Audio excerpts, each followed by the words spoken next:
is the I Am Rapaport Stereo Podcast. Live. You down with Rapaport? Yes, I am. You down with Rapaport? Yes, I am. You down with Rapaport? Yes, I am. You down with Rapaport? Yes, I am. You better tune in, IamRapaport.com. Cause every single podcast, you know he drops bombs. I seen him on set, a seasoned vet with true talent. Catch him on his way to CrossFit, rocking the New Balance. He asked me to do the track cause he know I rhyme elite. But I'm just waiting for the Robert De Niro line of the week. Breakfast of Champions, hosted bagel, cream cheese and lox. This is I Am Rapaport, the show never stops. We might catch him out in public, stretching his knees. But if you don't listen to the show, yo, wig up please. Wig up please. This is the I Am Rapaport Podcast. Are you now rocking with the best? Brand new I Am Rapaport Stereo Podcast is coming up next. Listen, I wanted it, the people wanted it, and he wanted it. You got to give the people what they want. We have the great, one-of-a-kind, first ballot shit-talking Hall of Famer, Joey motherfucking Coco Diaz. Joey Coco Diaz, the host of his very own podcast, The Church of What's Happening Now. Podcast icon, shit-talking icon, is rocking with us on a brand new I Am Rapaport Stereo Podcast. First, me and G Moody, last name rhymes with duty, are going to set the table with a sick, fuck-infested I Am Rapaport Stereo Podcast. Miles, Jordan, let me get something really, really funky because this is high voltage, high-end, pro-level shit-talking coming up next on the I Am Rapaport Stereo Podcast with special guest, motherfucking Joey Coco Diaz. Let's go.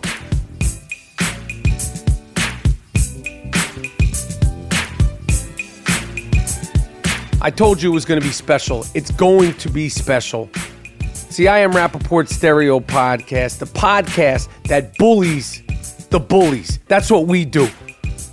We're the podcast that bullies the bullies. My name is Iron Mike Rapaport, a.k.a. the Gringo Mandingo, a.k.a. Dingo Slice. I'm here with G Moody. Last name rhymes with duty. Okay, it speaks for itself. That name rings bells. You say G Moody, some people will be like, who's that? You know, his last name rhymes with duty. People go, oh shit, I know who you're talking about. I know exactly who you're talking about. Okay? Well, yes, we're here. The motherfucking dream team is here. Mr. Moody. What's the deal? How's everything in New York? You guys are about to get smashed with a snowstorm. Are you prepared for the snowstorm? Hell yeah. My sidewalk is salted. I'm ready for it, and let it come. I've been through worse. We know how New York winters used to be in the 80s. It was commonplace for it to be 0 for the month starting in November. What else is going on in Nueva York? I'm out here in Los Angeles. I'm in the midst of filming season 2 of my Netflix show, our Netflix show, Atypical, with the great Jennifer Jason Leigh, who I love. Iconic actress from Hateful Eight, Rush, this, that. Made her debut on the screen, Fast Times at Ridgemont High. If you haven't seen me in Atypical, you should check it out. It's on Netflix. The only complaint you might have, if you know me solely from the I Am Rapaport Stereo Podcast, is one person said, I'm waiting for Michael Rapaport to go Michael Rapaport. Well, it's not the fucking Michael Rapaport show. This is the I Am Rapaport Stereo Podcast. But on Atypical, I'm sort of a repressed, a guy who's not as in touch with his emotions, okay? But I'm excited. We're doing the show. We're having a good time, and we're out here. I wish I could be there with you in New York, G, salting the sidewalks, the Bronx Gloom Tomb. Unfortunately, I can't be there. I'm sorry. Yeah. I'm sorry. I hear you. Yeah, it's all right. I want to give a shout out to cockeyed Kellyanne Conway. Oh, what happened now? Oh, well, she did some grimy shit. And, it's... I'm not even sure exactly what she did. If you've never listened to the I Am Rapaport Stereo Podcast, if I bring up something like cockeyed Kellyanne Conway, and then I double back with I'm not even sure what she did. That's because we don't fact check here at the I Am Rapaport Stereo Podcast. But Kellyanne Conway, cockeyed Kellyanne Conway, as I affectionately call her, she is the epitome of a ride or die chick. I have to tell you, there's no way in hell anybody would have predicted that cockeyed Kellyanne Conway would have been so bout it, so motherfucking ride or die for Dick Stain Donald Trump. But she is. She's that chick that you want riding shotgun with you when you're running from the police. She'll be blasting out the motherfucking back of the car like Tupac. Blast on these motherfuckers. Like, she's really that chick. She violated a Hatch Act, Hatch. I'm not exactly sure what that means, to be honest with you. But the beauty of it is, and the so very Trump of it is that Donald Trump gets to figure out what her penalty is. So that means nothing. It means fucking nothing. Like they're laughing it off. But I mean, she is bout it, man. She's not going anywhere. Yeah, she'll always be in that Republican Party. She'll always be well taken care of. She's what's they call that rap? A kept woman. She's what was the great rapper Apache? Q-Tip produced the song. He made the song. Well, not the great rapper. He had a great song. I think he was talented. His first album, I actually did like it, from Jersey. But he had the big song, "A Gangster Bitch." She is a gangster bitch. Yeah.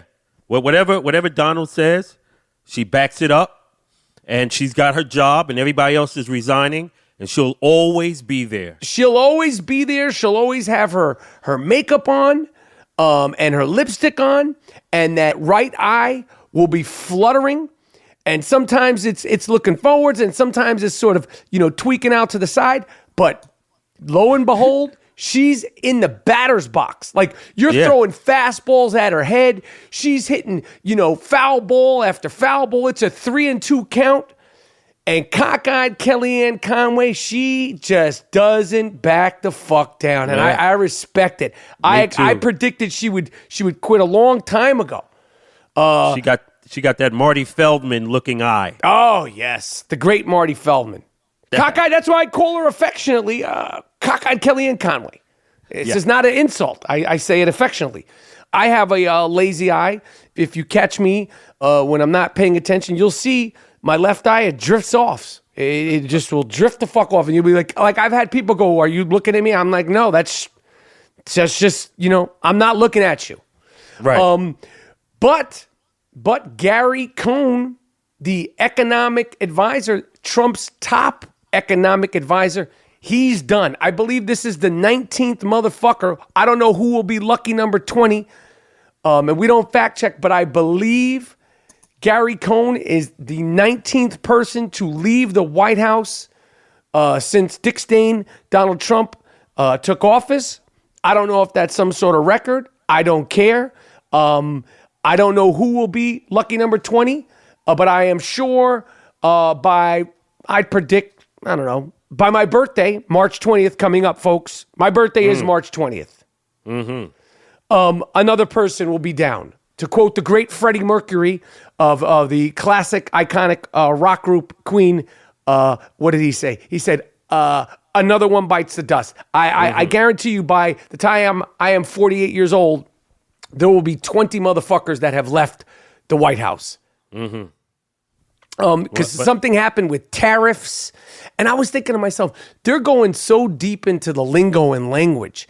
I remember a 7th grade test that I probably failed. I was in the 7th grade at McBurney School in Manhattan. I believe it was 66 off Central Park West. I was one and done there. They respectfully asked me. They didn't actually officially kick me out, but they officially didn't invite me back the next year. I remember it clear as day. They had a meeting with me, my father, the great Disco Dave Rapaport, and my mom, June Brody, and they invited us to the school, and they said, "You can't come back." And I remember saying, "Are you kicking me out?" And they said, "No, you just can't come back." So you should. I remember I said that. Are you kicking me out? They said, no, you just can't come back. Oh, okay. Hey, but you know what, though, G? What up? That is why this podcast, if I was to do it all over again, listen, I have no regrets. But if we were starting the podcast right now, and I knew everything that I knew right now, I would call this podcast Disruptive Behavior with the Gringo Mandingo and G Moody, whose last name rhymes with duty. Now, that might not fit onto any podcast apps or iTunes apps. It might be too long, but these sort of things made me develop the thick skin that I have where I can say I am the king of motherfucking disruptive behavior. And I'm here to announce also, we are bringing back all the butter soft I Am Rapaport soft t-shirts, starting with the first ever Disruptive Behavior Collection t-shirt. Okay? districtlines.com /I Am Rapaport. You know what we do. We only put out that butter soft. We get the t-shirts, the more you wash them, the more you dry them, the better they get. I wear them every fucking day. Now, I don't always wear my I Am Rapaport Stereo podcast t-shirts because they become conversation pieces. Some people might say, oh, you rocking your own t-shirts? And I go, why wouldn't I? Fucking best podcast, best t-shirts. But I do rock sometimes just the plain butter soft t-shirt that we have our designs on. Every single day, that's a fact. I sleep in them, I work out in them, and I wear them literally every day. So we are launching the Disruptive Behavior I Am Rapaport Stereo podcast, inspired by the actual stamp. The stamp that was given to me in public school, they had these stamps. It literally said disruptive behavior. Why did you get suspended? Disruptive behavior. Why are you in detention? Disruptive behavior. They had a stamp, and I would have that fucking stamp on my letters to my parents and on my report cards. So fuck you. We turned it into a beautiful butter soft I Am Rapaport Stereo podcast because this is the place of all things disruptive. Okay. I don't know how the fuck I got on that rant. Where do we start with that, Moody? I don't know where the fuck we started with that. I don't know. I'm just here. I listen, man, and then I say my shit. But go ahead. Keep going. I don't know, but sometimes can't you at least, like, cue me back up? I don't know. Oh, a lot of people have been asking Monetti. Oh, by the way, with the T-shirts, we're coming out with the Sucker Shit T-shirt Part 2, black. Black T-shirt, white letterings with the red brick. Sucker Shit T-shirt Part 2 will be coming out. And all Buttersoft T-shirts, again, districtlines.com /I Am Rapaport. Don't forget the T at the end of my name. I'm not French. It's not Rapaport. Okay? It's not silent. It's there. It's to be said and to be spelled. What I wanted to ask you, G. Miles, please cue that Willie Hutch.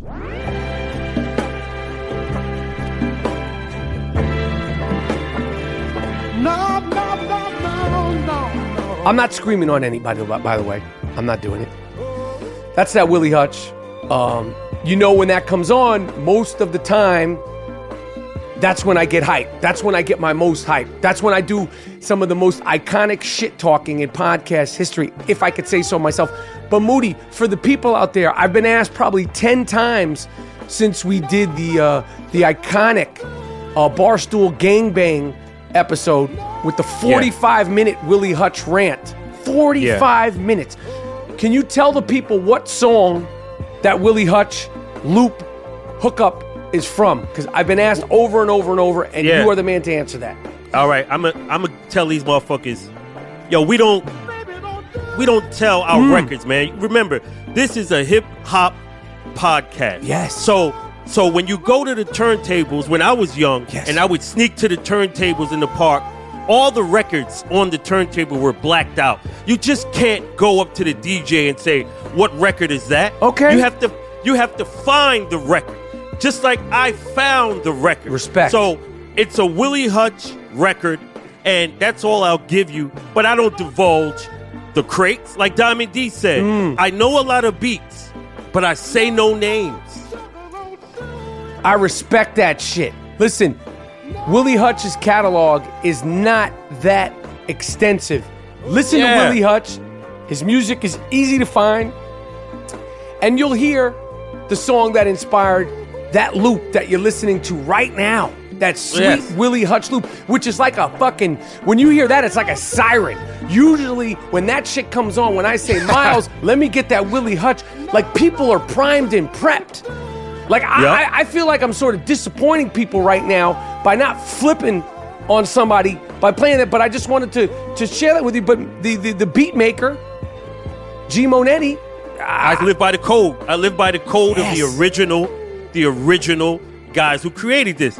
This is why they blacked out the record, so other people just couldn't see it. Yes. You right. What else is going? Yo, you know who I got to meet? I love him. Love this fucking guy.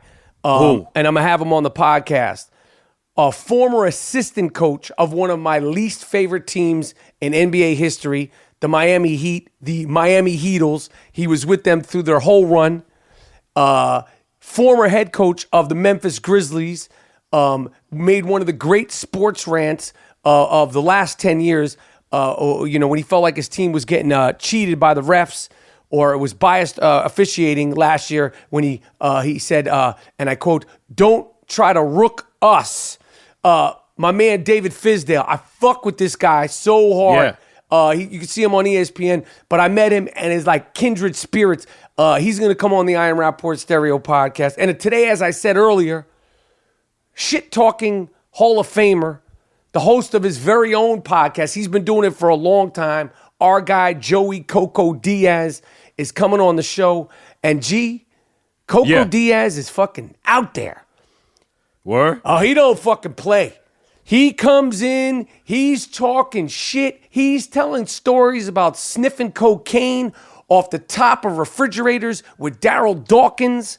Oh, this guy's right up, he's right up the pipe. He's like a slow pitch, shit talking Hall of Famer. So he's coming up later on in the show. And there's so many sick fucks that I almost feel like on this particular episode, I feel like if we we have to cue the music because that's what we do. But I have like a list of them. And it's only been 2 or 3 days since the last podcast. I don't want to cue the music just yet. I don't want to cue the iconic sick fuck of the week music yet. I wanted to ask you this. All right. Do you watch the show The Bachelor? Oh, no, I never watched that. I heard about it. I never watched it. What's good about it? This show is so insane to me. Everybody knows what the show's about. Right. With The Bachelor, which is currently going on there, this guy named Ari, I can't pronounce his last name. They call him Pillow Lips. They call him the Kissing Bandit.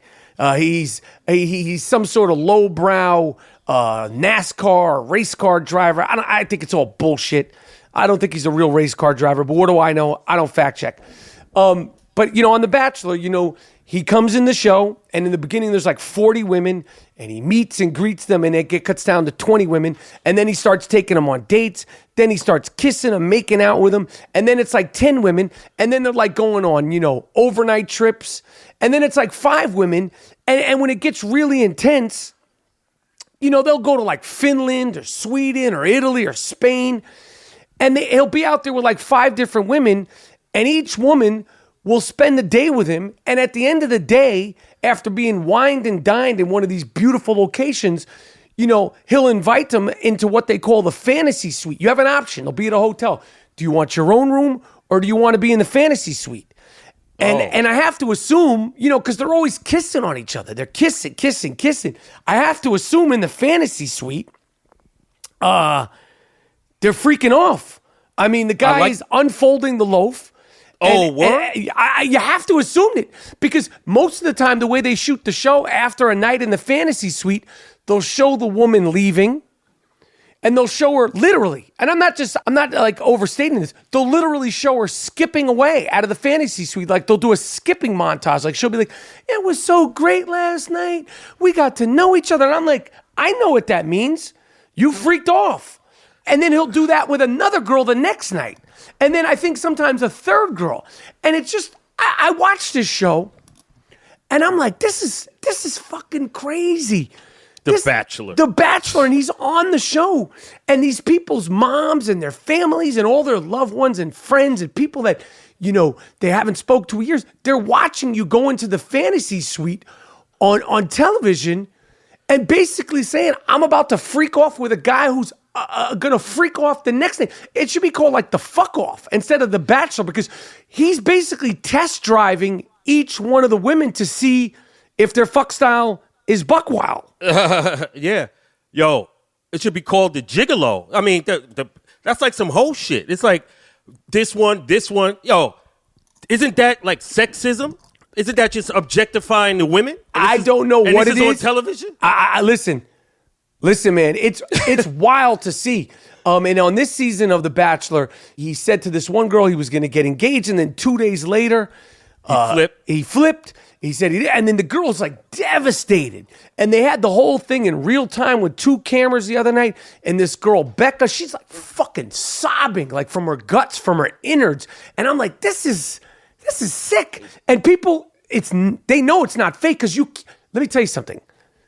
No actress, Jennifer Jason Leigh, Jennifer fucking Lawrence, fucking Jennifer Hudson, no actress could do what this woman Becca was doing. I mean, she was just, you know, crying and crying and crying, like, and it's just guttural tears. And I'm like, this is savage. And, you know, they were in Spain or Australia. I don't know where the fuck they were. And she was in the fantasy suite and they meet the parents and he skied it off. And it's just crazy. It's the man makes out like, yo, I'm going to protest this show. I think it's wrong how they treating the women. The guy's just running through the women. It's nuts. He's skeeting off one, and then he's skeeting the next one, and then he may choose this one. This deserves to have a protest. I agree. You protest every fucking thing else.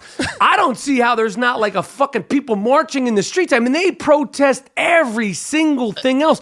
They're protesting Airbnbs. I mean, everywhere you go, there's a protest. Yet The Bachelor and The Bachelorette, which is basically the same thing, but the tables are turned where the woman, she gets to test the man's fuck style. Same exact thing, but it's a woman.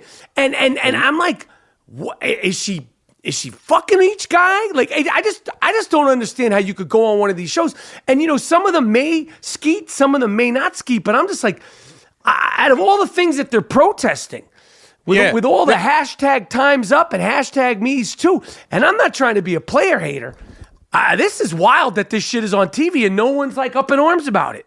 Exactly. Now, if the Bachelor is going out with one girl and she decides not to freak off, then she put herself at a disadvantage. Yes. Because the next one will skeet off, and that will curry the favor of the Bachelor because he skeeted versus you not skeeting. Yes. So you're out of it. Skeeting, as Mr. Moody just said, versus not skeeting. I mean, listen, you're at a disadvantage. And you know what? The reality is the women know that. Like, in order to compete, you got to skeet. I'll say it again. Oh. In order to compete, yes, sir, you got to skeet. That's good. That should be the fucking tagline for the show. Like in the beginning, when the host comes out there, he says, in order to compete, yes, sir, you got to skeet. Like, when they're revamping the show, and I don't think they're ever going to need to revamp it because I think it's fascinating to watch. And it's crazy to watch this shit. Yeah. And it'd be like Johnny Cochran. Remember he said, if glove doesn't fit, you must have quit. This time they just have a condom. The condom, that you just say, in order to compete, you must ski. Miles Jordan, cue that iconic, haunting, eerie, sick fuck of the week. Music. This award is earned, not given. It's called the Sick Fuck of the Week. This guy's really sick. Lock him up. How could you do it? Don't let him out. Damn. You fucked the dog? You what? You fucked the dog? Why would you fuck the dog? Why would you fuck your girlfriend's dog? What? Sick fuck. The Sick Fuck of the Week. It's earned. Earned. Not given. You did. What? No.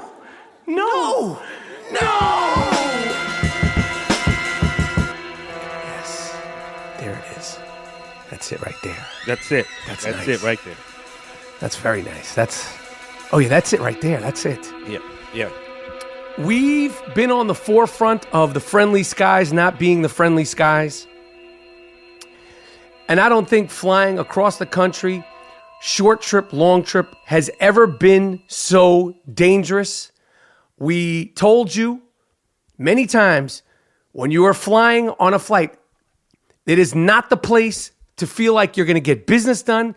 It is not the place to rest and relax. The friendly skies are no longer the friendly skies. They are the fighting skies. Mm-hmm.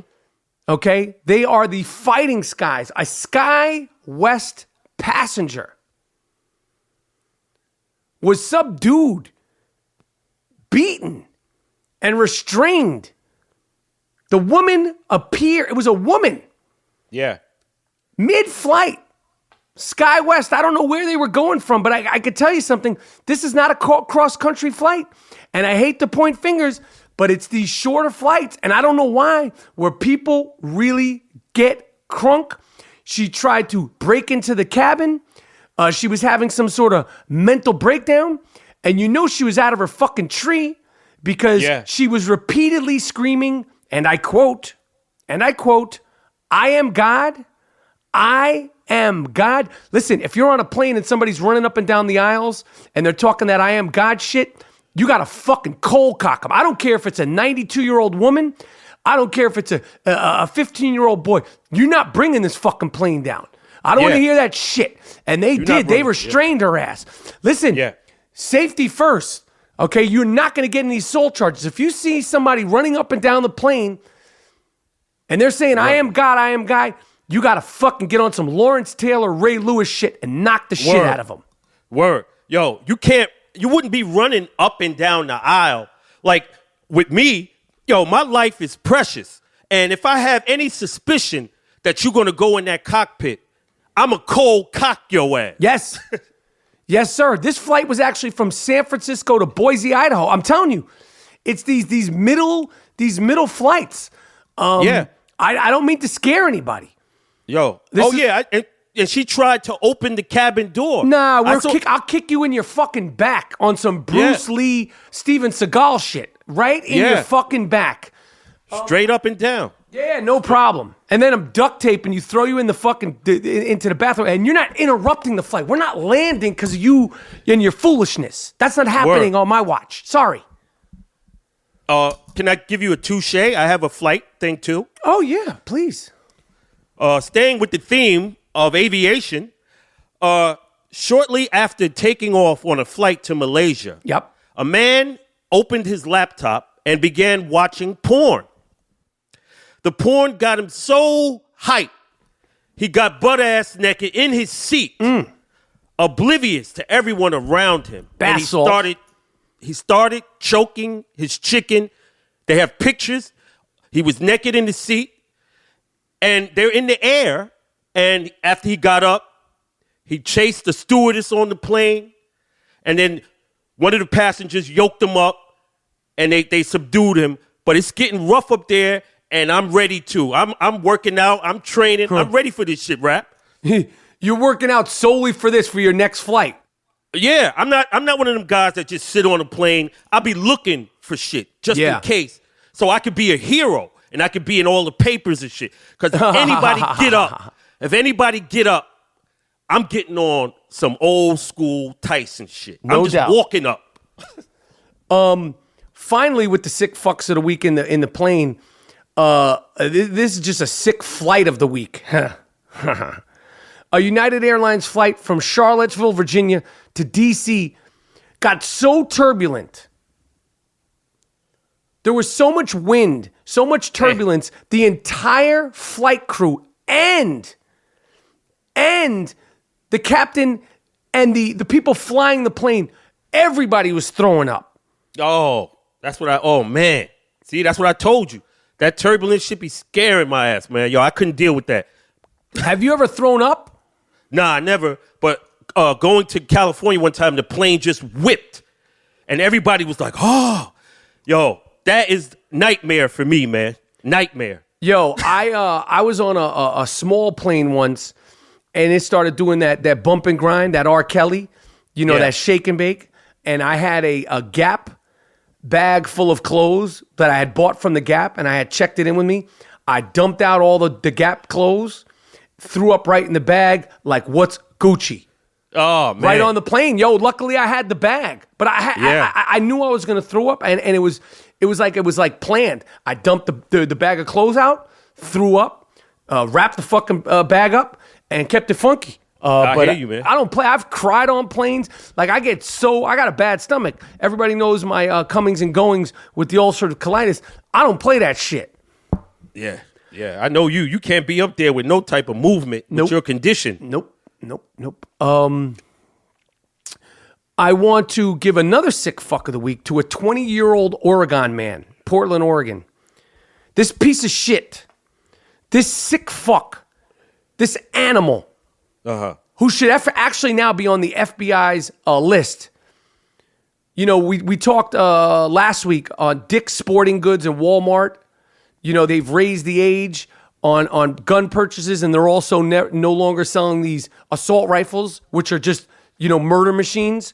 This piece of shit, 20-year-old piece of shit in Oregon, is trying to sue Dick's and Walmart's because he just needs that heat in his hand. Damn.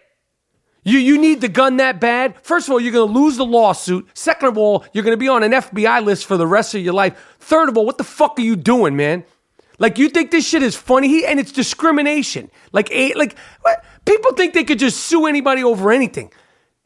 Yo, litigation and all this bullshit, throw it out. I'm going to tell a judge before we go to court. Just throw it out. Throw it out. Throw out this bullshit. Don't waste the court's time. Take his guns. He cannot sue Walmart and none of these motherfuckers. Get this guy out of here. Yeah, get the fuck out of here. And then we're going to bring you into a holding cell, and you're never going to make it through an airport easily. Like, every time you have to fly on a plane, you're going to be held up and jammed up. You're going to be getting, every time it's for tax season and all that shit, we're going to jam you up for the rest of your life. Yeah. In Florida, shocking. This is terrible, man. And the daughter's not the sick fuck of the week. A 19-year-old girl and her father were reportedly arrested when witnesses saw them having sex outside in the backyard in Florida. This girl is a victim. Yeah. The father, you know what you're getting. You're going to jail. You're getting that Wonder Bread bag and olive oil treatment. This woman should not be arrested. She should be, put in a mental facility and treated because she's probably been abused her whole life. This guy's name is Justin Bunn. Okay, you're gonna go to prison, and somebody's gonna have you as a woman. Now, if you look up Justin Bunn, he's got a goatee. They're gonna shave that goatee off, okay, and they're gonna use Kool-Aid for lipstick. That's what they do in there. Okay, you're gonna have lipstick on your mouth, and you're gonna be walking around, hopefully on a leash, like a little fucking like a stray ass bitch. Okay, and I say bitch, I mean dog. You're gonna be walking around on a leash, cleaning somebody's ass, tossing their salad with your mouth, because you're a sick fucking animal. Disgusting. Yeah. He should be stoned. He shouldn't even go to prison. Something like that. You should be stoned. That's it. I told you there's a lot of sick fucks, G. I hear you, man. I'm ready. I like it, all this shit. In Florida, a middle school teacher, I'm glad, was outed as a white nationalist. I said it once, I'll say it again. Podcasts are like assholes. Everybody has one, but you are now rocking with the best. Mm-hmm. This teacher, Diana, well, I don't know what the fuck her name is, Miss Voltage, a social studies teacher in Crystal River, Florida. She has her own podcast. She's talking all that white nationalist shit. She lost her job. And now you have the scarlet letter of being a racist fuck. And she's got tremendously big teeth. That has nothing to do with why she's a sick fuck. But if you look her up, Mrs. Voltage has big fucking horse teeth. Yeah, I read that story. She was proud. She was unapologetic about it. Finally, and there's a bunch of sick fucks. Daycare workers. These people are nuts. Daycare workers in Chicago were so overwhelmed by the class. These are little kids, 4 or 5 daycare workers. A class between of 12 children. The ages is between 2 and 3. They couldn't control the kids, didn't have the energy to deal with the kids. They gave the kids melatonin gummy bears to put these little motherfuckers to sleep. You sick fucks. They arrested them. They put them down at nap time by hitting them with that melatonin. I take melatonin at night. Oh, you do? That shit is real, man. When you need to get some sleep and you can't play games, that shit is real. Oh, man, it puts you out. Yeah, it just helps you. It takes the edge off. If it just takes the edge off. It doesn't. It's no like a sleeping pill. It's like a natural form of a sleeping additive. Listen, I told you we had a bunch of sick fucks. The table's been set. Okay, the people wanted it. I wanted it. Shit talking Hall of Famer coming up next on the I Am Rapaport Stereo Podcast. The great, funny, outrageous, doesn't give a fuck. Joey Coco Diaz. Let's fucking go. All right, this is it. This is fucking it. The people wanted it. I wanted it. Iconic podcaster, first ballot Hall of Fame shit talker. Me? First ballot Hall of Fame shit talker. Absolutely. First ballot Hall of Fame. Joey fucking Coco Diaz We're here. is in the house. Monday morning, tip-top fucking Magoo, ready to go. Coco, how you feeling, my man? I feel good. There's not a cloud in the sky. I didn't watch the Oscars, so I didn't get poisoned last night.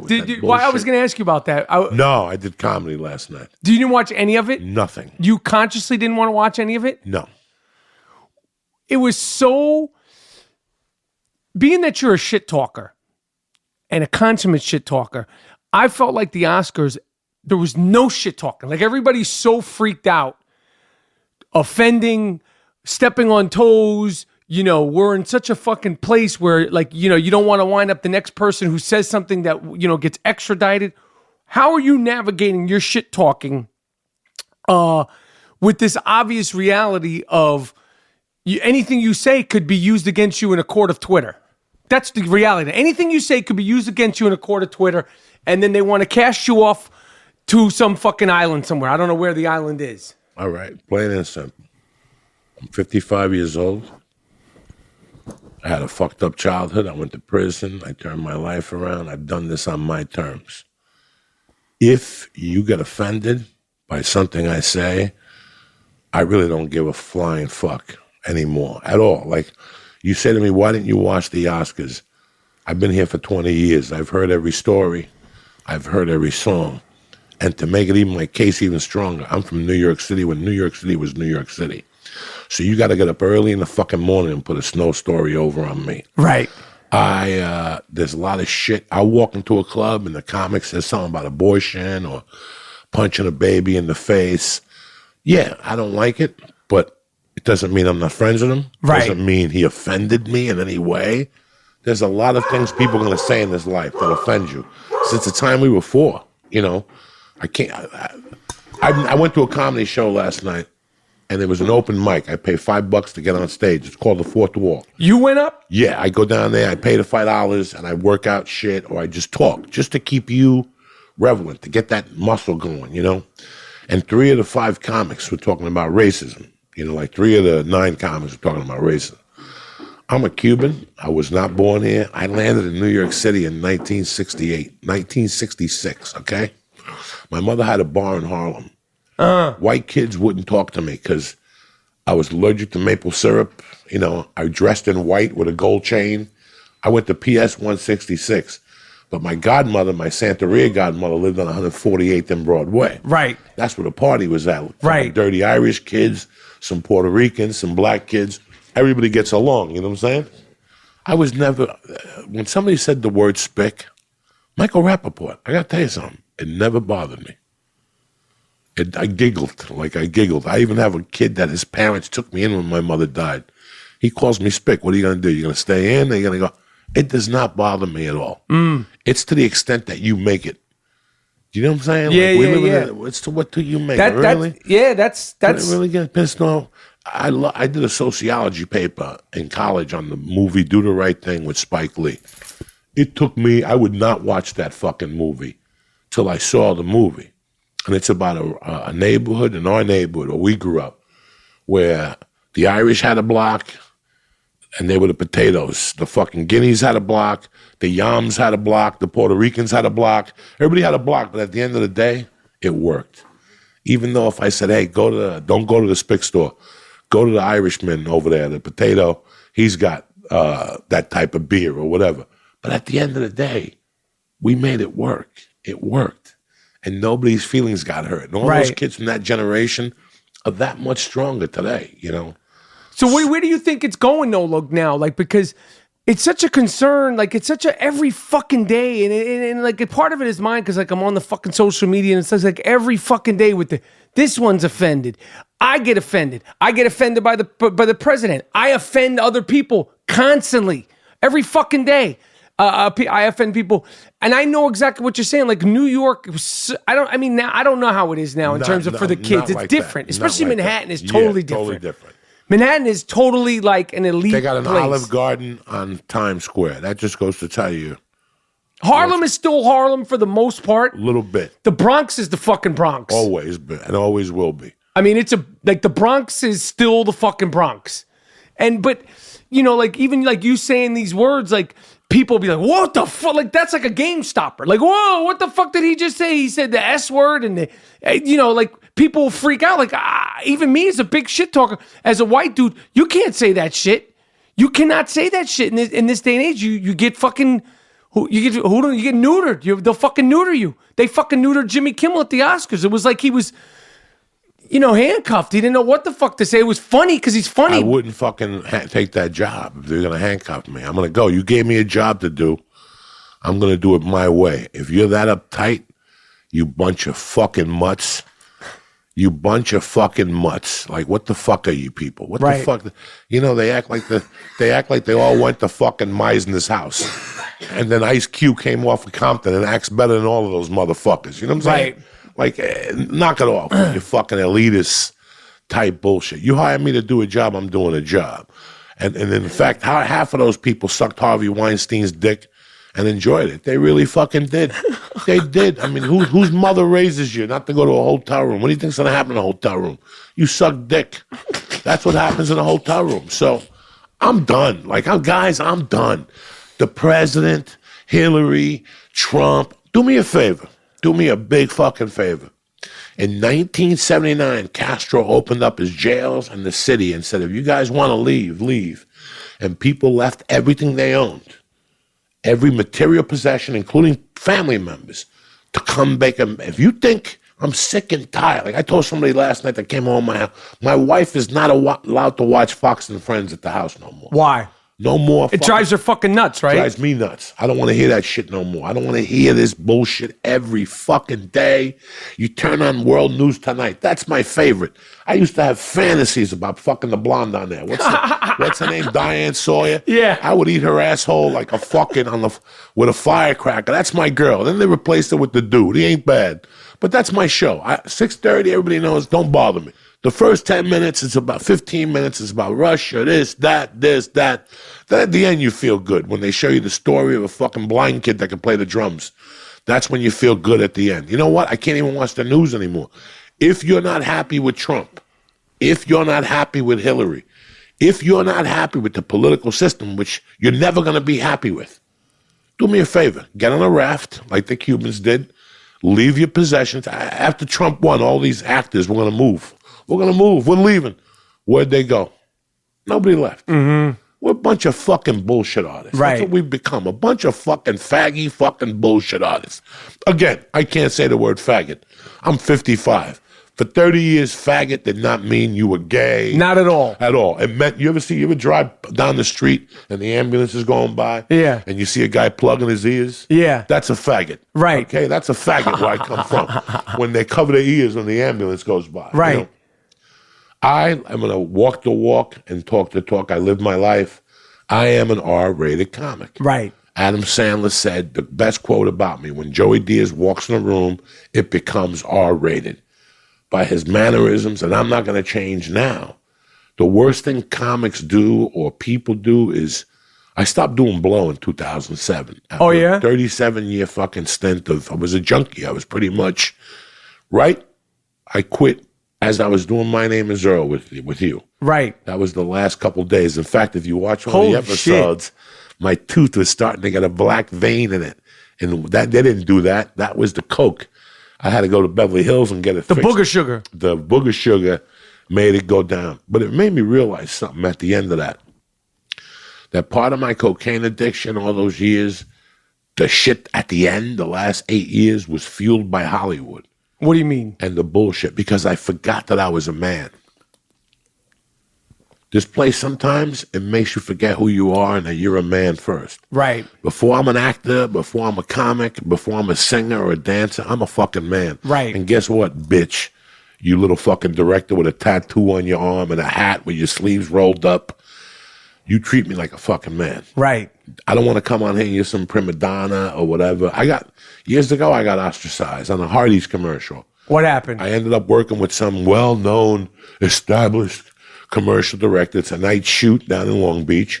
And when they lighted the car from the inside, they disconnected the brakes. So every time we get out of the car, the SUV would roll. And he first started with, what's going on here? Which is okay. No, there's no brakes. And by the 8th take, it turned into, are you fucking people idiots or are you retards? And I stopped. And that's when I was clean on coke for about a month. And I looked at him and I go, don't you ever fucking talk to me like that or I'll knock that fucking hat off your thing. And the set froze. It was 1 a.m. And he ran into his locker, whatever, his trailer, and he wouldn't come out until I left the set. And I go, who are you going to hire at 1 a.m? You can't hire nobody. This is about you treating people with fucking respect, you motherfucker. You want to fire me? Fire me. But the next time I see you on the street, I'm going to light you up right there. If I was you, I'd put your little faggy fucking hat on, come out here, and start treating people with the respect they deserve. Right. He came out, he finished the shoot, and today I have 10 people in the industry that call me every 6 months or they see me and they go, what you did that night, I'll never forget in my life. And I didn't do it for praise. Right. I did it for who the fuck I was. Right. Because don't do that joke. When the scouts come to see you, they want to see family material.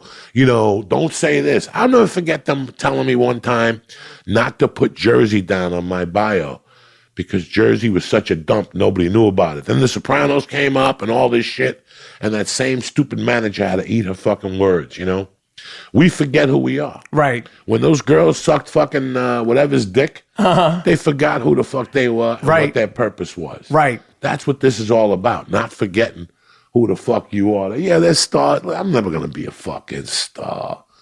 I'm from North Bergen, New Jersey. When you did the movie Copland, that was a fictional story about North Bergen, New Jersey. That ocean front that you see there, that's not there no more. Have you been to Edgewater, New Jersey lately? It's gone. It's gone. The Mafia bought that in the 70s. I know exactly the people who did it and how they did it. They did it through the town mayor. They even bought the rights to the train that was going to be built there 20 years fucking later. The mob. The mob. Did it all legit. That's what Copland was about. Right. They just couldn't accuse. They had to make Copland Edge something, New Jersey. Right. Edgewater, New Jersey? Right. Where you guys were at the bar? I used to go in there. I used to work at H&B Diner for Fernie Bassasuto's father. Who the fuck is Fernie Bassasuto? Don't worry about it. Some friend of mine that lost 60 large our first year out of high school gambling. And we had to work off the debt at his father's store.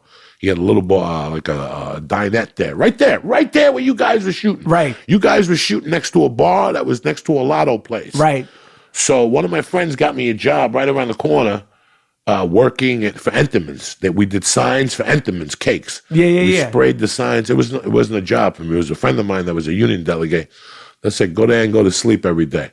Right. Don't worry about nothing. You covered your union. So I would go there and play football by myself. And at lunchtime, one of the black guys would give me money, and I would walk to the liquor store, that liquor store where you guys shot. I know exactly what you're talking about. And I would get him a pint of blackberry brandy because he said it warmed up his bones. But I still remember I remember I used to go to a movie theater down there by the riverboat. There was a boat down there that you went on and you ate dinner. But right next to, I saw 48 Hours there. I saw Trading Places there. I saw Ghostbusters there.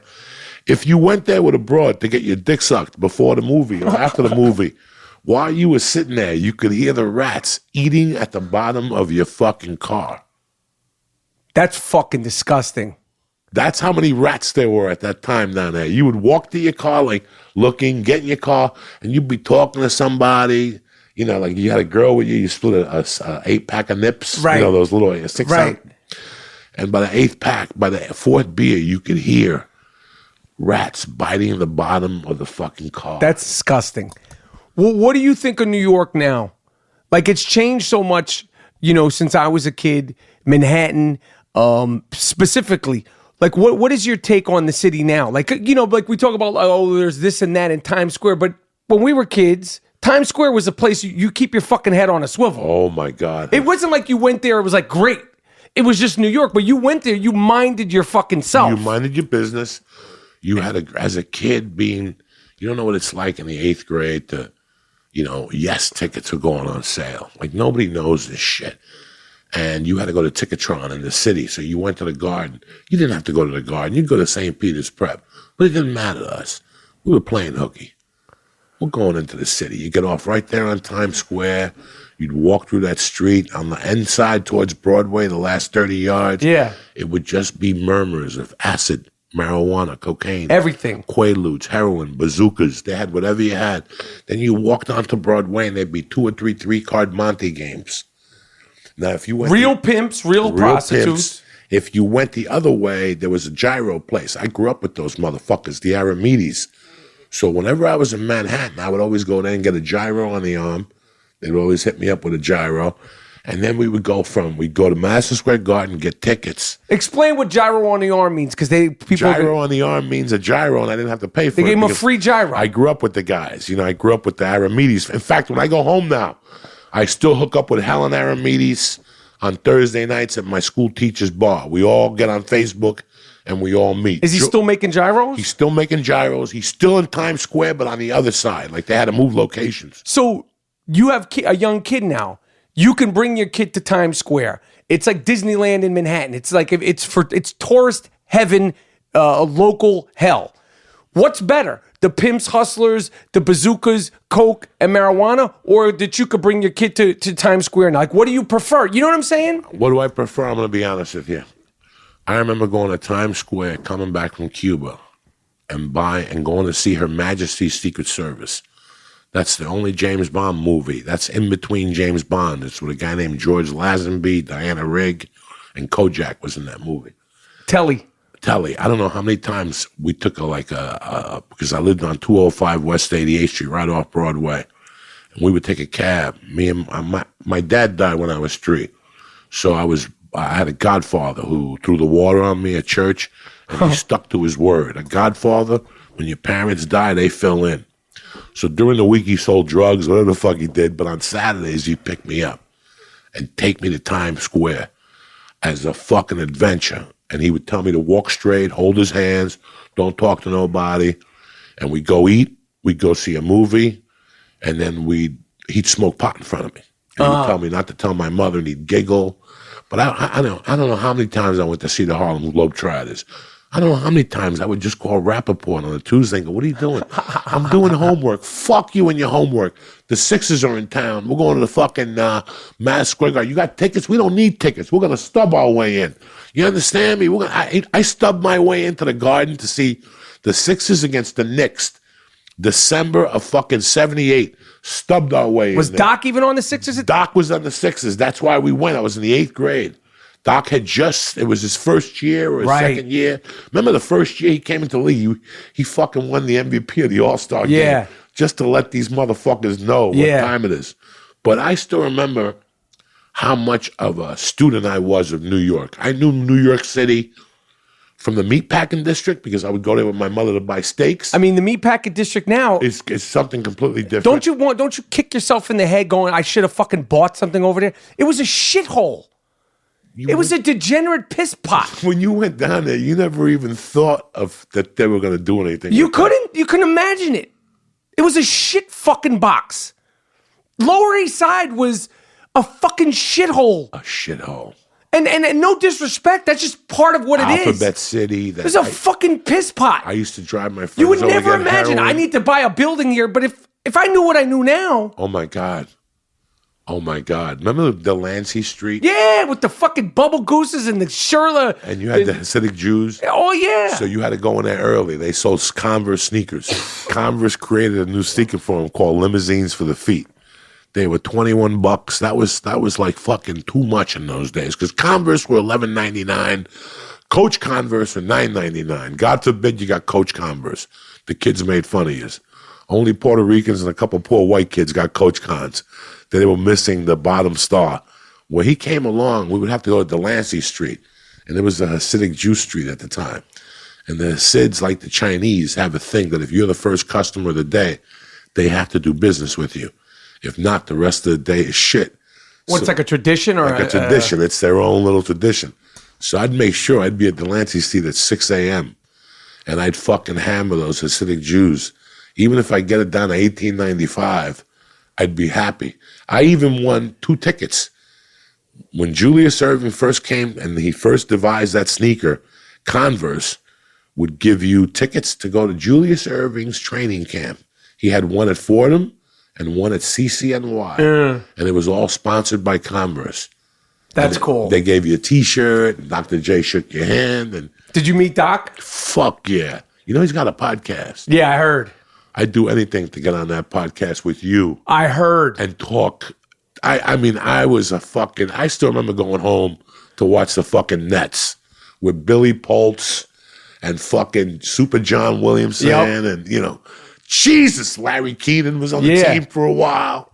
Jesus Christ. Doc was, he's everything. Everything to me. I have the statuette of him like that with the Sixers, and my friend Bob Lalingas just sent me an autographed picture of him like that with the fucking net uniform. So I got 2 of them, and I put the net uniform behind. My comedy's like Julius Erving. How? Taking it to the hoop, bitch. You got to. Every opportunity, take that bitch to the hoop. Right. Fuck the mid-range jump shot. Yeah. I'm trying to dunk on your fucking head. And he used to kill the Lakers. Like, if you watch all his famous dunks, the ones that they all went into the locker room and said, what the fuck is that? He went off on the Lakers. What do you think about that? Like, in my opinion now, it's like podcasts are like assholes. Everybody has one. You've been doing it how long? 6 years. So you got in, like, you were doing it when it was podcast was like this. It's like almost like sort of like ham radio. I was ready to quit the business. Why? I got married. I moved to the Valley. I figured out that I had enough friends that were writers that if they could throw me on their shows from time to time, I could make SAG insurance. And I would do comedy around town, but I wasn't going to travel. And I was going to sell Fords up in the Valley. And I couldn't pass the piss test at the Ford place. Oh, because you were still fucking... No, with the reefer. Now I just smoke reefer. Okay. So I approached a girl about starting a podcast. And we were... How were you even aware of it at that point? Rogan was already doing it. Okay. Rogan was already doing one on the road at night. And I said, you know what? What a bet. I always knew something. Listen, there's 1,000 great actors. And you're in that fucking realm. And there's 1,000 great comics. But remember when you watch boxing, you ever watch a profile on an athlete, and you really weren't crazy about him. Mm-hmm. But then they showed you, he's got 3 kids, and you watch him playing with his kids, and he talks to you about his life, and it gave you a different perspective on who that person was. Right.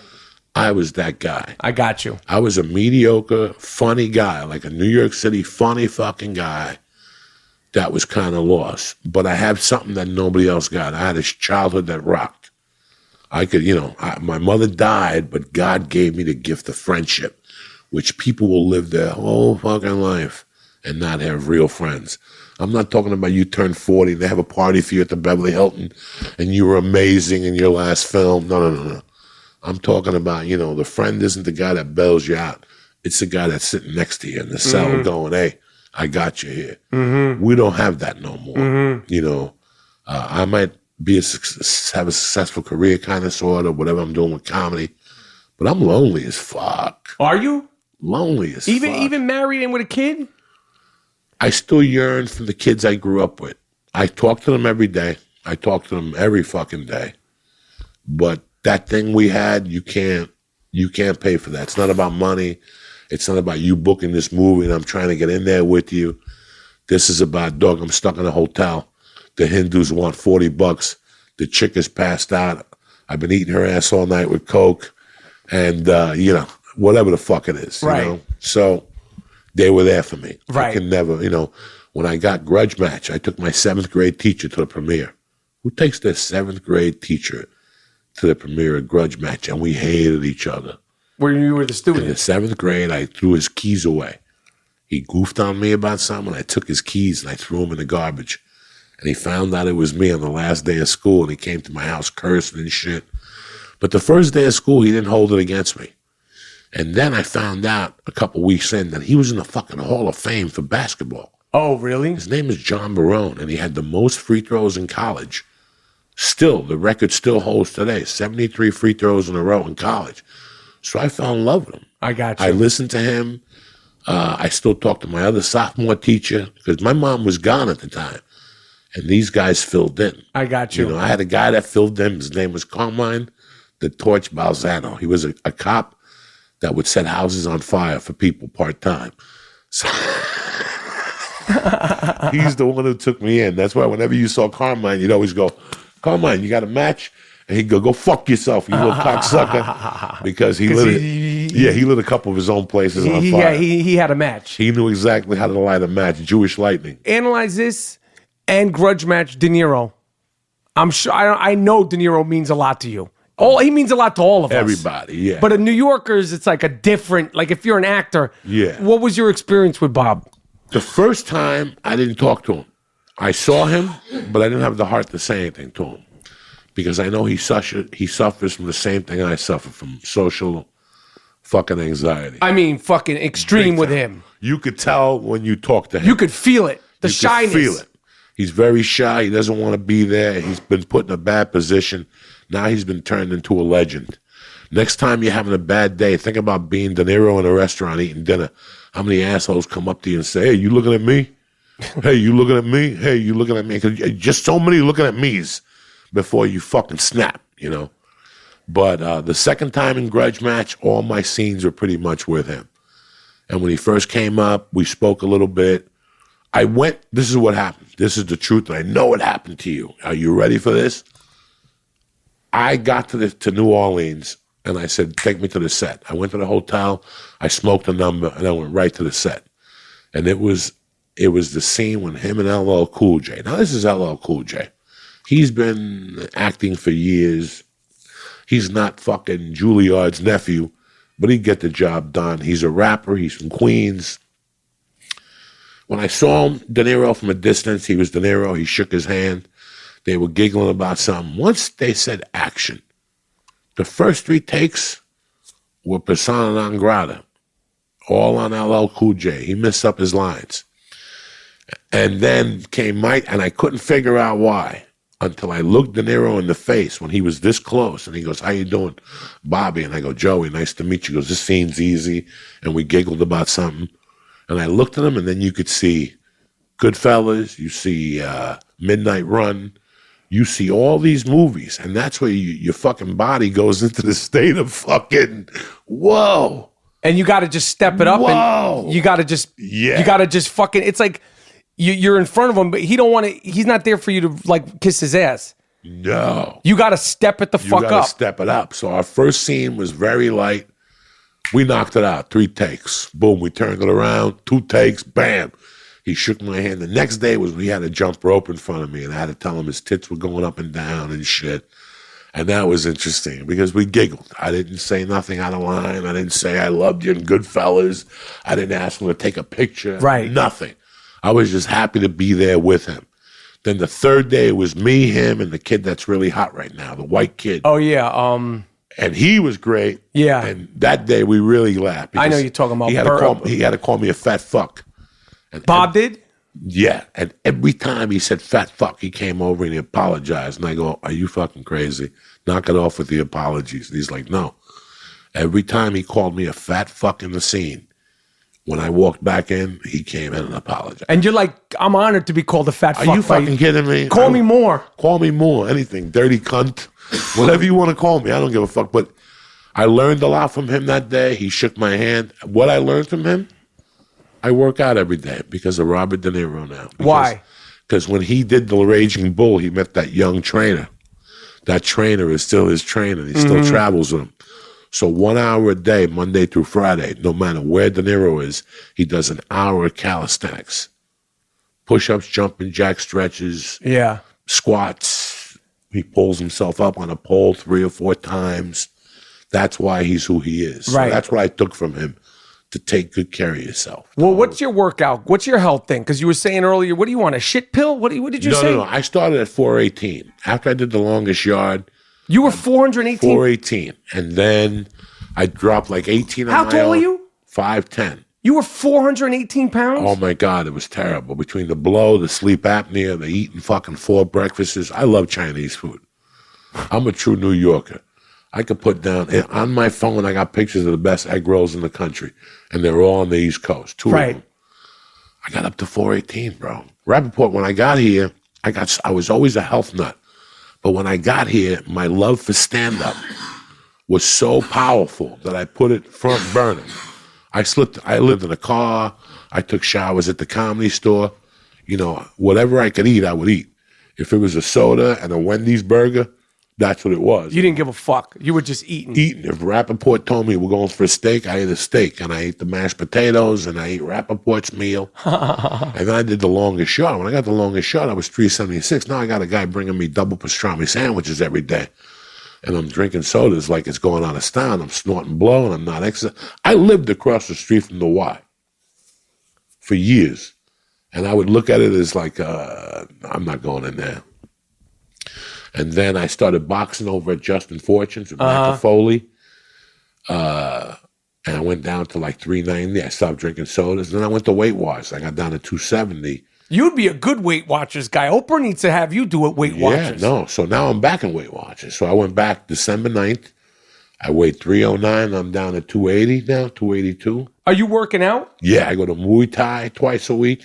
So what is that, like very close quarters type? It's not punching, right? No, Muay Thai, let me tell you something. There's a big difference of working out when you're 30 and what you could do when you're 55. So you have to be honest with yourself. Okay? First of all, you have not that much testosterone, so it's tough for you to recover. But I still want you to push your heart a little bit. You still got to do something.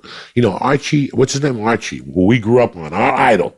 Archie Bunker. Yeah. Our idol. Yes. Was 46 years old when he did that show. Wow. He looked like he was 60. Yeah. Us, we have a different opportunity than our parents and our grandparents.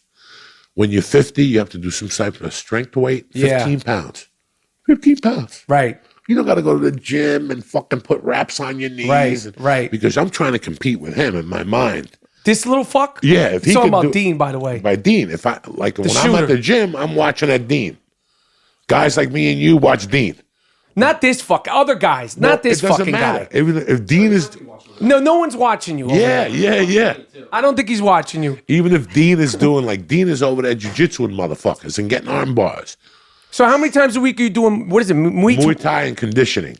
It's at 9 a.m. to 10 on Lancashire, right across from the Starbucks. What happened was my buddy owns a jiu-jitsu school.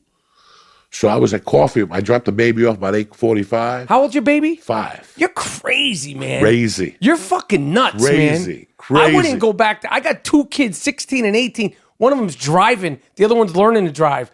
That fucking dropping off shit. This your only kid? Yeah. You're fucking nuts. I drop her off. But it's good you could still skeet at 50. So you skeeted at 50. You were still fertile. I'm Cuban. I got the Cuban balls, dog. That's those spick balls. Big Cuban fucking balls. I'll inflame your pussy. But if I'm 88, I can still knock you up. You know, there's a comedian, Theo Von. His father had him when he was 74. And he had 2 kids after that. Theo used to drive him to the liquor store when he was 10, sitting on Yellow Pages. And the father was 84. At that time. Fuck that. I mean, listen, I did a movie with Don Johnson, and he had just had a kid. And I go, I'm sitting there talking to him, sweetheart of a guy. Right. And he's like, I'm a kid. I'm looking at him thinking, what a selfish motherfucker you are to have a kid at 50. Well, 2 years later, I knocked my wife up of 13 years. Right. 13 years, nothing happened, no accidents, no misunderstandings. She got knocked up. What do you want me to do? Right. What do you want me to do? Pull a Sinatra and pull the hanger out? I can't do that. Right. My wife is a different person. The house is a different person. It put a fire under my ass. Comedy's a lot better. Right. And if it wasn't for her, I'd be shotgunning people at this age. Right. If it wasn't, that little girl, this morning I woke up in a weird mood. I took that Swiss Chris all night. Yeah, what's the Swiss Chris? Swiss Chris is a cleansing. So you want to bring your body back to when it was 13. Uh-huh. I read about how Elvis died with 80 pounds of unprocessed shit in his bowels and shit. Ugh. When he was 350 pounds. All of us carry. Remember in Beverly Hills Cop, there's a scene where they're staking out the joint? Yeah. And the guy goes, do you know that most Americans carry between 14? And he goes, I don't want to hear that. That's the truth. So with Swiss Chris, you go on Amazon.com, it's $8. It used to be $4. People got a hip to it. Now it's $8. And you take 2 pills a night for 1 week. Drink water just before you go to bed. A glass of water, 2 pills. Swiss Chris. Yeah, you're going to hear a couple of rumblings in your stomach and noises you've never heard before. You're going to catch yourself like by the 4th day blasting farts that you're proud of. Like you're like, God damn, this is a fart and a half. Like this is real. And last night, I went to bed at 10. And at 12, I got up. And that's when I started shit. And I shit from 12 to 5. Finally at 5, I got up and started writing jokes and sending out emails to agents, cursing motherfuckers out. Yes, when they get there at 9, they already know what time it is. They know Joey. I'm on a warpath. So I fell back to sleep at 7. I woke up till 9. I called the kickboxing guy. I said, I'm not coming in. Because you were shitting? Because I was shitting. I didn't feel good. And I was going to call you, and I go, you know what? I have a podcast. There's nothing worse than somebody canceling the day out because of some bullshit. Let me go outside and get some air. I went out, I smoked a joint, I got a little iron, a little fresh air, and fuck it, I'm good to go. So what's the end result of this Swiss Chris supposed to do? Like clean you out? Are you eating on it? Oh yeah, you eat on it. So now that you're Swiss Chrising, you're Muay Thai, or I can't pronounce, but I respect it, and I don't want to fuck with it. Jiu-jitsu, if I don't go to jiu-jitsu, some days I stay home and just do kettlebells and I stretch. But what are you eating? What's your diet game? I'm straight up Weight Watchers. Chicken, fish. The little meals and shit. No. With Weight Watchers, you eat what you want. You just control yourself like a normal human being. Not an animal. Yeah, so chicken and fish. What about tubs of ice cream? No, chicken and fish are free. Right. Chicken and fish, you can eat as much as you want. Right. So let's say you get 2 chicken breasts with some sauce with olives and white rice. All you pay for is the 6 points on the white rice. I got you. Seafood, I eat seafood every fucking day. My wife will make a salmon for me every fucking day. Or meat, they bang you out for. So you got to be careful with meat, which is good. I'm 50. I don't want to. The other night I went to Morton's, and as soon as I get my New York strip, it's 16 ounce. I cut it in half. I take the other half. I give it to the babysitter. You know, she's making fuck. She's fighting for her life. A steak from Morton's. Right. She'll fucking suck your dick for it. And I brought and I had a baked potato. I split the baked potato with my wife. I didn't touch the bread. I didn't touch the butter. And so you're conscious of the shit. Yeah. You gotta be. And then when you travel, like when I travel. It's tough when it's travel, right? No, because I still think about, I know what places to go to. Like I went to Denver 2 weeks ago. I'm a green chili guy. If you go to Denver and you don't have the green chili, you're slipping. Don't worry about nothing else. Eat the green chili. It's a bowl of green chili pork soup. Right. That goes on everything. Eggs, hamburgers, steaks, whatever you want. This time I only went one time. I went Thursday. I had a bowl with 2 tortillas, and I was good. I went to Muay Thai on Friday and Saturday, so I burnt those points off. And they give you points for exercising. And beans are free. Chicken breasts are free. Fish is free. Fruit is free. Right. So I go up to my favorite fucking smoothie place. I get a pomegranate. What's that shit? The kombucha pomegranate, juice? the kombucha. You get the cherry kombucha juice. Yeah. It's 1 calorie. It's 1 point. What are you into? What do you think of this intermitting fasting? Where you eat at 6 and you don't eat again till 12. It works for a lot of people. It doesn't work for me because my sugar drops. Right. My blood pressure. And I don't want. That's what makes me dizzy, and I get vertigo, and I get sick. So you get vertigo? Yeah. My wife gets it, and I'm always vertigo. And she's like, I take it seriously because she's like ready to go to the hospital. You have no fucking idea. What is it to you? Like when you get the worst vertigo, It's like Alfred Hitchcock comes in your head. Like, what's going on? You wake up and everything's like slides, like pictures. Like, so I'm up in the bed like this. I'm sitting there ready to get up, and I can't get up. I'm on my side, and it switches. And with me, it's that I didn't Q-tip my ears, and it's that I have to put plug in my ears when I shower, because if not, the water gets in and it goes all the way to the bottom. But when you get the bad vertigo and it's really kicking, is it like that feeling as if you're getting up and you sort of lose? Yeah. But it keeps going? Yeah, you can't get up. And it stays? It stays for a little while. You got to go home and lay down and take a nap. And the medication puts you to sleep. So that's why you can't. The vertigo medication? Yeah, it fucks with you a little bit. And what about, you're like sort of a motivational guy. Like people get motivated by you because you're like the guy. Like you're a regular fucking guy. It's obvious. You do your videos. You don't give a fuck. You smoke the weed in front of the videos. Where's your head at with the fact that California now, and people in New York, they still don't get it. I tell them like my friend, I was like, you literally could go, it's like going into a bodega. Like you have your neighborhood weed spots in Los Angeles. What is weed to you? What's your preference? What's your edible game? What's your oil game? Like, what does Joey Diaz smoke, eat as far as the edibles and the weed? Okay, I like edibles at night. I could go 1,000 milligrams. Are you serious? Oh, we've done 2,000 in Stars of Death. We go deep on the podcast. Like the Wednesday night, we went deep. We ate 600 milligrams, a mushroom cap, and a Xanax to calm down the fucking edible. Because that's what people don't know. You're crazy, man. 600, you'd be. You got to tame the edible, so you got to do a half a Xanax, one of those little fag ones, a 2.5. Don't eat the sticks. Because the edible goes up. Like, so you're doing an indica. And then you get anxiety. So you bounce off with a little Xanax, and nobody gets their feelings hurt. You do a couple bong hits for Jerry's kids. And we ate a mushroom cap, and we ended up at the Coral Dine at 1 a.m, eating like savages. I didn't go to bed till 4. Danny Brown, the rapper? Yeah. He ate more mushrooms, and he stayed up till 8 in Hollywood. We were supposed to hook up. But what's going, that doesn't fucking floor you? We do the podcast while we're getting high. So before we start the podcast, we eat the mushrooms, the edibles. So while we're doing the podcast, it hits us. Do you sometimes listen back to the podcast? Like if you know you and go, what the fuck is going on? Oh, yeah. But I like that. Listen, podcast, I'm not supposed to be Howard Stern. Right. I never said I was Howard Stern. I never said I was Rick Dees. Right. If the dog barks, that's why it's a podcast. Right. If the ambulance goes by, that's why it's a podcast. If we curse, that's why it's a podcast. If we don't edit it, that's what makes a podcast. Mm-hmm. Not that we're in a studio with pictures of Hemingway on the wall. And you can have all that and have the shittiest podcast in the world. Podcasting is they want to cut into a conversation. They want to hear your true, honest opinion. And that's it. They want to know what you're going through at the time. Right. You know, we as Americans look up at these people. We look up at all these people. We look up. And you got to realize we all put our pants on one leg at a time. You know what I'm saying? Yeah. We're not, I'm over it. Like I'm over all the, what you may think. You know what I'm saying?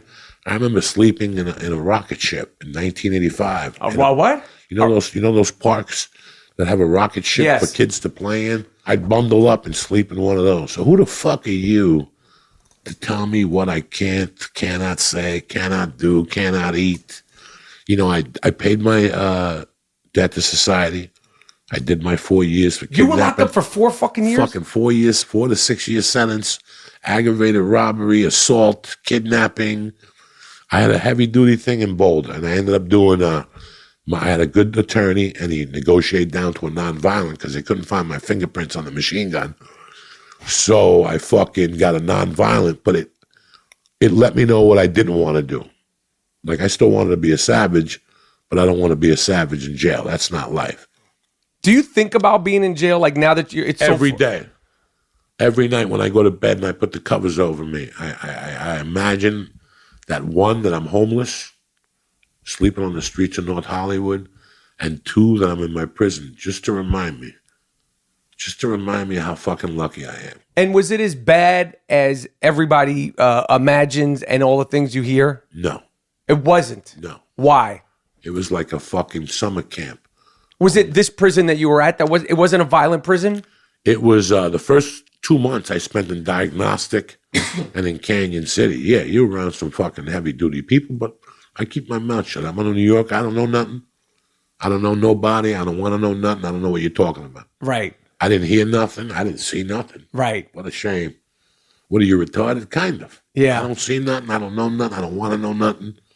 And that keeps you where you are. I don't know nothing. Right. You know, I fuck with people. I have sweatshirts, and they're different colors, and I like to wear them inside out. And I see how it drives people crazy. They all have to come up to me and go, you know your shirt's inside out.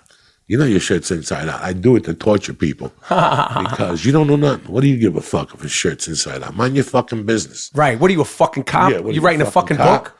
You know, my wife goes to this park, and about 3 years ago, we saw an abduction about to go down.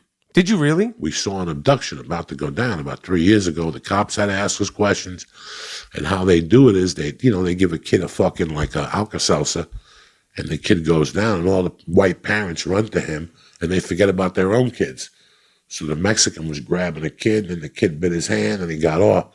And guess whose wife ran over to one of those kids? My wife. When she got home, I gave her a tongue lashing like she never fucking heard before.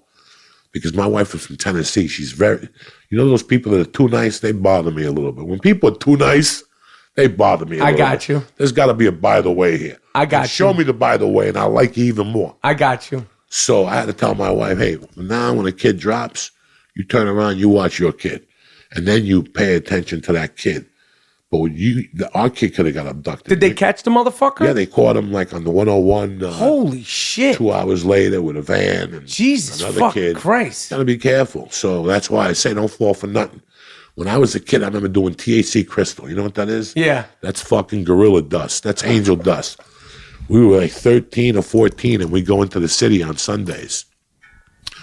And I remember getting caught up on a 3-card Monte game one time. Me and my buddy Carlos Perez, who's still alive. I still talk to him.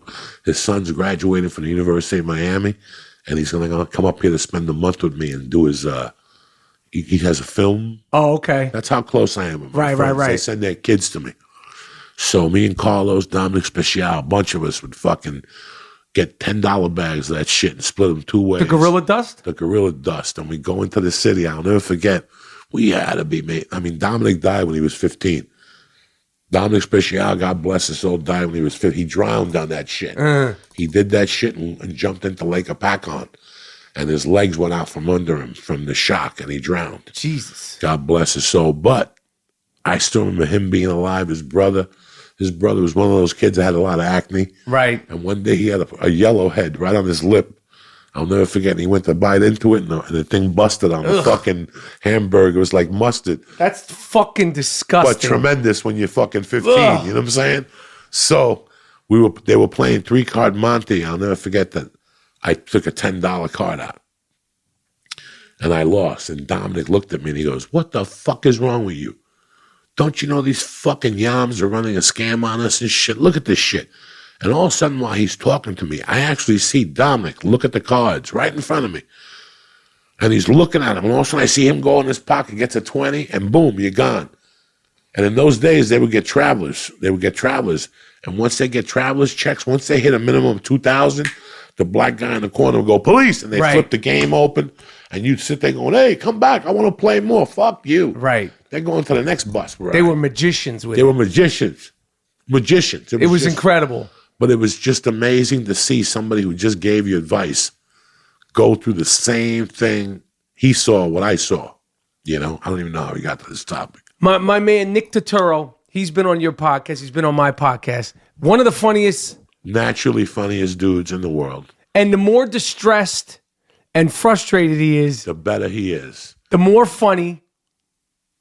Pound for pound, the biggest Yankee fan out there. Oh, he's crazy. I've got him hooked up. I'm going to wire his house. I'm going to wire him his TV room like yours. And just watch the Yankees with America. Have that be, like, just have him. I told him today. It's better when they lose. It's actually when they win, it's good too, because the level of emotion, it's kind of the same. Singing and dancing. But when they lose, It's You've never seen anything like that. He's a real, you show these people with Yankee caps on. He's and out of you his giggle. fucking tree. He knows history. He knows the batters, the coaches. I'm surprised MLB hasn't reached out to him because he's genius and he could add something to somebody's organization by the way he goes off. So we're going to wire him. I told him today he's in basic training. Just like the pitches, he's got to do 10 push-ups on Periscope. He's got to hit a wiffle ball today. Right. He's got to do all that shit. He's going through spring training, getting ready for baseball. And once the first week of baseball, he's doing his little TV show. I want to come on your podcast. Whenever you want. And I think just because I know the extra hot sauce, so we don't just repeat this, you, me, and Nick. And I think it could be a world-stopping... New York City style. Where are you from? In New I'm York? from Manhattan. Grew up in Manhattan, on the east side of Manhattan. Now, how are you? The first time I met you was at the Improv. Right. 1997. Damn, were you got a young good memory. boy. You were introduced to me by Mark Lano and his wife, and I almost shit my pants. You were very sweet. The way you walked in there, you were very hot at the time. Yeah. And you walked in there like you would give me $100 bill and I asked you for it. Right. What is your connection to them? Joanne, Mark's wife, was married to my father. They have a daughter, my sister, Claudia. When they got divorced, Joanne, my father married my mom, June, but we always remained cool. And Joanne and Mark, when I was 13, I would come visit my sister, and I didn't know what the fuck. She was like the club. I'd go to the Improv as a kid, and Mark owned the club. And I walk in there. I mean, I literally, the first time I ever walked into the Improv in 1983, the summer of 1983, because I had gotten kicked out of summer camp, and my father was, "You're not fucking staying here. You're not staying here in the summer," because I had been going to camp every summer. He was like, "You're not fucking staying here." And I'd been kicked out of school and all that shit. I came visit Claudia, who at the time was a little bit of a mess. I didn't know it. But she said, the club. We went to the Improv. I walked right in the back. Keenan Ivory Wayans was on the stage. I would sit there and watch Keenan, Jay Leno, Jerry Seinfeld, Dom Herrera, fucking Robin Williams, Rodney Dangerfield, Eddie Murphy. Everybody would come through the Improv. At the time, I wasn't thinking about wanting to be an actor. I wanted to be in the NBA. I wanted to be the next Chris Mullin. Me too. But yeah, and comedy's a lot easier than making 3-point shots. But that when I realized at 17 that my hoop dreams were not coming through, and I had always been a big mouth, always been funny, always my like in the streets, it's either you could really fight, you were really crazy, you could play ball. I played ball a lot, but my superpower was talking shit. That's how I kept people at bay. I wasn't a tough guy. I wasn't the best ball player, but like that was the thing that like kept people like around. Like I was the life of the party. I talk shit. I would take the shit talking. And then when I was 17, 18, and because I loved Eddie Murphy so much, long story short, I was like, I want to do stand-up comedy. I started doing stand-up comedy. I was 19. I wasn't that good. I could make people laugh, but I wasn't like a craftsman. I didn't understand what a joke was. I didn't understand a set. And then when I started acting, it came as natural to me as I always dreamed basketball would. Like that's what I was supposed to be doing. Like like the first time I ever picked up sides, it was what I dreamed basketball would always be for me. The first time I was like, I can do this. And that was it. Like I was fuck comedy. That was it. And I was like, I'm going to be an actor. And I always loved movies, but I loved the characters. Like I loved Rocky, but I didn't want to be a movie star. I wanted to be Rocky. I loved Tony Manero in Saturday Night Fever. I didn't want to be an actor. I wanted to be that actual Tony Manero. So I'd cut my hair. And then I just started working. I got fucking lucky. It was timing and luck. It was the right parts at the right time. Zebrahead and True Romance. It was the right fucking parts at the right time and the right opportunities and tenacity. This business to me is so much about tenacity. Like, like I used to go into auditions, like to me, like the sports and the New York of it all, when I'd go into auditions, like I was like, we're fighting. We'd be in the waiting room, we'd be 20 other actors, all good actors, Adrian Brody, Ben Affleck for this movie. And I'm like, I'm Mike Tyson.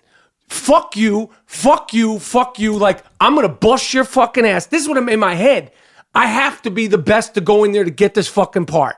Like that, and the fact that I had some talent as an actor, but the tenacity from playing sports, hanging around in the hood, hanging around real tough guys, it helped me because you know so much about this business. So much is like, it's like you could have two skill sets. You could be the best actor and a shitty auditioner. You may never get a fucking real break, right? I mean, I've always been comfortable with auditioning, but Me too. I smoked those things. I have no problem with it, but there's way better actors than me that to this day, they get fucking freaked out by the whole situation.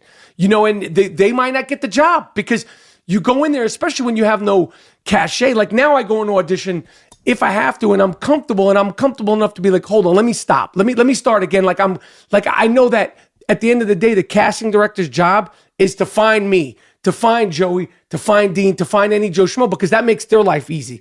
So if I have to go in there, like I know my worth, I could be like, let me start again. You know what I mean? But when I was young, the auditioning and the mentality was like, Mike Tyson in his prime. Like, I'm kicking everybody's fucking ass in here. We're not friends. We're not small talking. I don't fucking know you. You're some fucking trained actor. I'm doing this for real. And I got lucky. I got lucky because I was good at it and the opportunities presented themselves. Let me ask you a question, because it was very disappointing for me. It took years for me to get over it. How tough was the prospect of you not playing basketball when you came to terms with it? You know what? I had played so much, and it was probably about a year where I kind of like meandered around, but I had played so much, and I knew my worth in basketball wasn't beyond the park. Like, I had been exposed to so many good ball players, like real Kenny Anderson, went to basketball camp with Shawn Kemp, you know, Sean Higgins, Chris Mills. Like, I saw the separation at an early age, and I thought, well, maybe I could go to college and play. But I knew, like, when I saw, like, you know, Kenny Anderson, like, at 13 was Kenny Anderson. There was no, like, he just turned into Kenny Anderson. Like, when I saw Shawn Kemp, I remember literally, and I told him this, he was on the podcast, I was at basketball camp with him. I was 17. Shawn was 18 with a full goatee, probably like 205 pounds. And I was like, we're not even the same. I shouldn't even be in the same, like, state as this fucking guy. He's going to the NBA. He could play in the NBA now. I wasn't even close to that shit. So I had gotten so much from it. And I realized also, like, basketball to me at the time was like I loved the sport and I loved the camaraderie of it. I loved the park. I loved the game, but I loved going to the game and after the game probably more than I loved the actual game when I look back on it. You know what I mean? Like, I love the idea of it more than I put so much time into it, but I loved it. I loved it, and I got nothing but, it gave me so much. I loved the playing ball in New York in the park with your friends, riding the train to the games, shit talking afterwards. You did this, you did that. Look at your fucking sneakers. My sneakers are fucked up. That was, to me, that's what the memories were. The games were the games. I got left back in the 7th grade. And I felt like it wasn't bad enough I was a spick. It wasn't bad enough I was insecure. It wasn't bad enough that on the block they knew that we did Santeria in northern New Jersey. It wasn't bad enough that my mom's bar was under indicted in Union City. Just like it just wasn't enough. Like nothing was enough. So I turned to basketball. That's 7th grade, and that's all I did. I read on Jerry West. He took 300 jump shots a day. Then a man by the name of Larry Bird came along and blew my mind. Just blew my mind. I wanted to move to French Lick, Indiana. The week that Elvis died, guess where I was? I was at Superstar Basketball Camp run by the Hurleys. Hurley's father. The 2 kids were 2 and 4. I still remember those kids being crazy. Fucking crazy. And the camp was run at the time. The big shot at the camp was Jackie Galoon from South Carolina. The best. Jim Spinarkle out of Duke. Yep. Michael Corin out of Duke, North Carolina. And there was one other guy, the center of St. Anthony's, went to South Carolina that year. I ended up going down there. I won outstanding rebounder. At 5 at Hurley's camp. At Hurley's camp. That's good. And Mr. Hurley and me became Goombas. Are you still know him? If I see him now, he'll give me a hug. He'll say, Jesus fucking Christ. I used to talk to him and his wife, the whole thing. Okay. I dedicated everything. I would put the basketball in the 10-speed in the thing, and I would ride up the projects first, and I would take 300 jump shots. Then I would go home and put spats on my ankle and try touching the rim. And I did everything. I did everything I could. My 8th grade team was 0-7 the year before. Me and this kid, hilarious. He was Dominican and he had an afro. His name was Luis Hernandez. They called him Louis the Nigger. They didn't care that he wasn't black. As long as he had an afro, he was Louis the Nigger in the 70s. I'm still friends with him. He's a psychiatrist in New York. Still call him Louis the Nigger. We used to do acid in the 8th grade and smoke pot and blow it into his afro. And if you wait 5 minutes, the smoke would come out of his afro. That's 5 minutes fucking later, funny. and we would die of fucking laughter. Still a great kid. We got 4 and 3. There's 8 grammar schools in my fucking division. One school has 2 teams. They were so good in basketball they had A and B. A was the 8th graders, and B was the 7th graders. I made it to the All-Star 13 to 15-year-old league. Made it to the All-Stars. AAU. Yep. With, then Hurley Riverside Church and the Gauchos and all this shit. And I still remember going to Rucker League with Juan Rodriguez, and he wore a karate jacket. And I go, Juan, I can't. We were in the 8th grade. I go, Juan, I can't believe you wore a karate jacket to fucking the Rucker League. And he goes, you don't see nobody fucking with me, do you? I still remember Mr. Ketterer, who till this day could have been a child molester. He was a teacher that took us to all the basketball events with a crew cut. Anyway, 8th grade year, man, I was it. There was rumors of me playing JV freshman year. When did you realize that you weren't at the level that you dreamed of? I would the same thing with the 300 shots. They couldn't fucking stop me in practice. When we did Cincinnati, they couldn't stop me. They could not stop me. My rebounding, the ball, pushing the ball out, they couldn't stop me. My freshman year, I didn't play football. I didn't know that in my high school, the defensive coach was the basketball coach, and he wanted you to play football for conditioning purposes. I didn't want to do it. So when I got to that freshman year, he threw me to the wolves. I mean, I was thrown to. You know where I played? I played CYO ball, Catholic Youth Organization. You know whose school it was? Tommy Heinsohn, where he played. Shit. So when I see Uncle Cousin Tommy now, as I call him, he gives me a big hug. I just bumped into him at the airport in Atlanta a few years ago. How's he doing? Old. Right. Old. Still tipping him, Still though. going, right? Still tipping him, though. And so I love basketball. That freshman year broke me. He broke me. Till this day, I have fantasies of going back and slicing his throat. It's fucked up. These coaches, you know. I never got broken, but I had such Remember the movie One-on-One with Bobby Benson, Robbie Benson? Absolutely. It was just on about a month ago. Yeah. I showed my wife. I'm She surprised they nearly didn't died. remake that movie. Yeah, they should remake that movie. And it was funny that years later, he was drunk at a bar. And a friend of mine said to him, you know, that was fucked up what you did to Coco that year. And he goes, that motherfucker was never going to start on that team. I didn't give a fuck if he was slamming. And after that, I got a lung infection from smoking Paraquat. And I walked away from basketball, and it took me a year. Like, I just did a year of drugs, and my mother died. I was still going through the pain of not playing basketball, seeing these fucking guys. And then I just started playing basketball for money. And we hung out at a deli called Hashways, and I just playing 3-on-3, $10 a point, whatever. You still play? Yeah, my shoulders are bad. When we do your podcast, we got to go shoot around with Nick. Yeah. Because I play one-on-one with Nick. It's everything you would imagine it would be. What's your take on Kobe, LeBron, Michael Jordan? Who's the best out of those three? Answer that question. And then Joey Coco Diaz. This isn't a right or wrong answer. Your favorite starting 5 of all time. I love Michael Jordan. LeBron, I'm not hip on today's basketball. I'm not hip. It's too much drama. It's too much, I don't know. Michael Jordan, to me, was one of the best. But, again, there wouldn't have been a Michael Jordan if there were Julius Erving.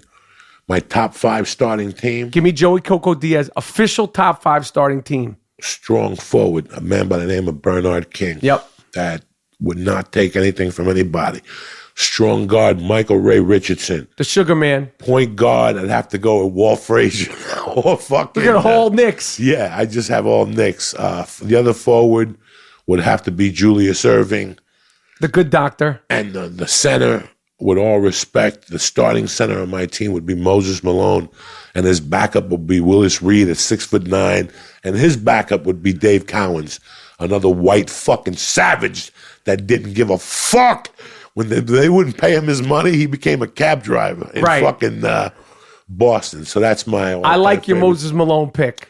I took a bus from North Bergen, New Jersey to Port Authority all the way to Piscataway, New Jersey, when the Nets played at Piscataway to see Moses Malone at Houston against the Nets. Listen, Shaq, you're great. I love you to death, and all you other centers that come along, but nobody was banging out 20 rebounds and 20 points in those days. And he was 6'10". He was 6'10". He was a fucking beast. I just bumped into Doug Collins recently, another one of my early idols, number 20 on the Sixers. Lloyd B. Free, another bad motherfucker. World. I knew him as Lloyd Free. Yep. And I still remember, like I used to snort coke with Darryl Dawkins. When Darryl Dawkins was a net, me and the ball boy, we used to go to Darryl Dawkins' house, and he was so tall that he'd snort coke off the refrigerator. Are you fucking serious? And then we talked about it on the podcast. That's fucking good. And a buddy of mine got a hold of Darryl Dawkins, and he goes, I still remember Coco. That's Fuck yeah, fucking good. And then he died a couple weeks later. That's fucking good. Because the ball boy from the Nets was from my hometown. And at night, he would sell the sneakers, because what people don't know is every night basketball players change their sneakers. They get a new pair every night. So he would sell the size 15s. This is way before the internet, way before eBay.